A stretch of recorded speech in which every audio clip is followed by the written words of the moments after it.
श्री साईं बाबा भक्तों के बीच बैठे और अपनी मधुर वाणी में भगवान श्री कृष्ण की दिव्य कथा सुनाने लगे। उनकी सरल भाषा में कृष्ण लीला जीवंत हो उठी। बाबा ने कहा, भक्तों, भगवान श्री कृष्ण की कथा जीवन में प्रेम, धर्म और कर्तव्य का महत्व समझाती है। वे न केवल एक योगेश्वर थे, बल्कि बाल रूप में एक अद्भुत लीलाधर भी थे। आओ, मैं तुम्हें उनकी कहानी सुनाता हूं। ध्यान से सुनो। कृष्ण का जन्म और बाल लीलाएं। कंस मथुरा का अत्याचारी राजा था। उसने भविष्यवाणी सुनी कि उसकी बहन देवकी का 8वां पुत्र उसे मार देगा। इस भय से उसने देवकी और वसुदेव को कारागार में डाल दिया। उसने उनके 7 पुत्रों को मार डाला। लेकिन जब 8वें पुत्र का जन्म हुआ तो वह कोई साधारण बालक नहीं था, वह स्वयं नारायण का अवतार था।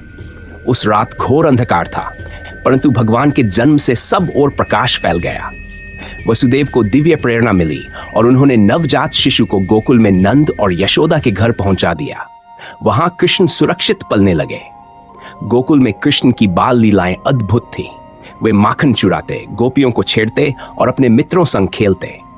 यशोदा मैया के लिए वह एक शरारती बालक थे, परंतु गोपियों और ग्वालों के लिए वह आनंद का स्रोत थे। एक बार यशोदा ने कृष्ण को माखन चोरी करते पकड़ लिया और उनकी शिकायत की। लेकिन जब उन्होंने कृष्ण का मुख खोला तो उसमें पूरे ब्रह्मांड का दर्शन हुआ। यशोदा को एहसास हुआ कि उनका बालक कोई साधारण बालक नहीं, बल्कि स्वयं भगवान है। कृष्ण और पूतना।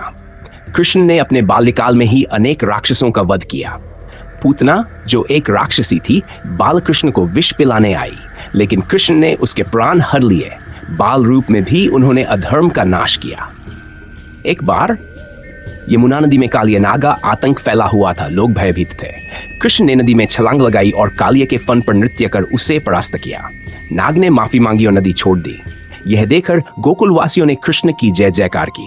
गोवर्धन पूजा। गोकुलवासी वर्षा के लिए इंद्र की पूजा करते थे। कृष्ण ने उन्हें सिखाया कि हमें प्रकृति और हमारे संसाधनों का सम्मान करना चाहिए। उन्होंने गोवर्धन पर्वत की पूजा की प्रेरणा दी। क्रोधित होकर इंद्र ने भयंकर वर्षा की, लेकिन कृष्ण ने अपनी छोटी अंगुली पर गोवर्धन पर्वत उठाकर सबको आश्रय दिया। इंद्र को अपनी भूल का एहसास हुआ और उसने क्षमा मांगी। मथुरागमन और कंसोद कृष्ण और बलराम बड़े हुए तो उन्हें मथुरा बुलाया गया। कंस ने उन्हें मारने के लिए कई षड्यंत्र रचे, परंतु कृष्ण ने सभी राक्षसों को परास्त कर दिया। अंत में उन्होंने कंस का वध कर मथुरा को अत्याचार से मुक्त कराया। कृष्ण और रुक्मिणी। कृष्ण का जीवन प्रेम का प्रतीक है। रुक्मिणी विदर्भ की राजकुमारी कृष्ण को अपना जीवन साथी मान चुकी थी, लेकिन उसके भाई रुक्मी उसे शिशुपाल से विवाह कराना चाहता था। रुक्मिणी ने कृष्ण को पत्र भेजा। कृष्ण ने उसे बचाया और दोनों का विवाह हुआ। यह प्रेम, समर्पण और साहस की अनोखी कहानी है। महाभारत में कृष्ण का योगदान। महाभारत की कथा में कृष्ण का योगदान अत्यंत महत्वपूर्ण है। वे पांडवों के मार्गदर्शक और अर्जुन के सारथी बने। कुरुक्षेत्र के युद्ध में अर्जुन ने जब अपने प्रियजनों के विरुद्ध युद्ध करने से इनकार कर दिया तो कृष्ण ने उन्हें गीता का उपदेश दिया। उन्होंने कहा, हे अर्जुन, यह शरीर नाशवान है पर आत्मा अमर है। अपना कर्तव्य करो और फल की चिंता मत करो। यह जीवन धर्म, कर्म और सत्य के लिए है। गीता का यह उपदेश न केवल अर्जुन के लिए बल्कि हम सभी के लिए जीवन का मार्गदर्शक है। कृष्ण का प्रेम और भक्ति का संदेश। कृष्ण का जीवन प्रेम और भक्ति का प्रतीक है। गोपियों संग रासलीला, राधा के प्रति उनका दिव्य प्रेम, यह सब दिखाता है कि भक्ति में कितना आनंद और शक्ति है। राधा कृष्ण का प्रेम हमें सिखाता है कि सच्चा प्रेम किसी भी स्वार्थ से परे है। कृष्ण की शिक्षा। कृष्ण ने हर परिस्थिति में धर्म और सत्य का साथ दिया।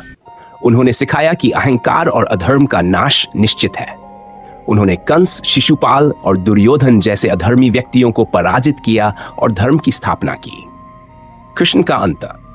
भगवान कृष्ण ने जब अपना कार्य पूरा किया तो उन्होंने पृथ्वी से प्रस्थान कर लिया, लेकिन उनकी लीलाएं, उनकी शिक्षाएं और उनका जीवन आज भी हमें प्रेरणा देता है।